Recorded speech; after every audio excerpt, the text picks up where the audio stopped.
بسم اللہ الرحمن الرحیم۔ السلام علیکم۔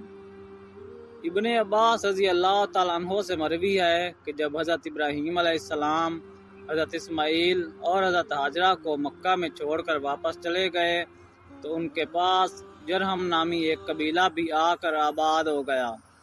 ایک مدت گزر گئی اور حضرت اسماعیل علیہ السلام نے اسی قبیلے کی ایک عورت سے شادی کر لی۔ اس کے بعد حضرت ہاجرہ بھی اللہ کو پیاری ہو گئیں۔ کافی مدت کے بعد جب حضرت ابراہیم علیہ السلام نے حضرت سارہ سے کہا کہ میں ہاجرہ کی خبر گیری کے لیے جانا چاہتا ہوں تو حضرت سارہ نے اجازت دی اور یہ شرط رکھی کہ وہاں آپ اپنی سواری سے نہیں اتریں گے، یعنی فوراً واپس آ جائیں گے۔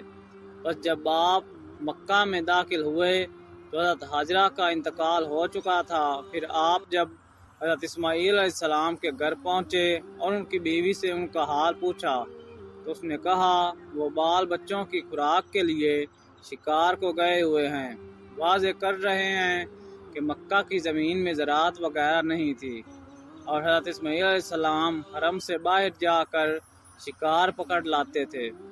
بس جب حضرت ابراہیم علیہ السلام نے حضرت اسماعیل علیہ السلام کی بیوی یعنی اپنی بہو سے کھانا طلب کیا تو اس نے کہا کہ نہ میرے پاس کھانا ہے اور نہ کوئی دوسرا آدمی کہ یہ انتظام کر سکے۔ بس حضرت ابراہیم علیہ السلام نے واپس ہوتے ہوئے فرمایا کہ جب تیرا شوہر واپس آئے تو میرا سلام کہنا اور کہنا کہ گھر کا دروازہ تبدیل کر دے۔ یہ کہہ کر آپ چلے گئے۔ جب حضرت اسماعیل علیہ السلام واپس آئے تو انہوں نے اپنے باپ کی خوشبو معلوم کر کے زوجہ سے دریافت کیا۔ اس نے حقارت آمیز لہجہ میں کہا کہ ہاں فلاں فلاں صفت کا ایک بوڑھا آدمی آیا تھا۔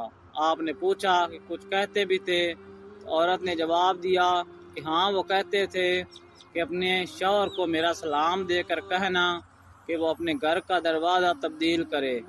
پھر حضرت اسماعیل علیہ السلام نے فوراً اس عورت کو طلاق دے کر دوسری شادی کر لی۔ کچھ عرصہ کے بعد حضرت ابراہیم علیہ السلام نے اپنی زوجہ سارہ سے اسماعیل علیہ السلام کو ملنے کی خواہش ظاہر کی۔ انہوں نے اجازت دی اور پھر وہی شرط لگائی کہ سواری سے آپ نہیں اتریں گے اور فوراً واپس آ جائیں گے۔ بس جب حضرت ابراہیم علیہ السلام حضرت اسماعیل علیہ السلام کے گھر پہنچے تو اس موجودہ بیوی سے ان کے شوہر کا حال پوچھا۔ اس نے جواب دیا کہ وہ شکار کو گئے ہیں اور جلد ہی واپس آ جائیں گے انشاءاللہ۔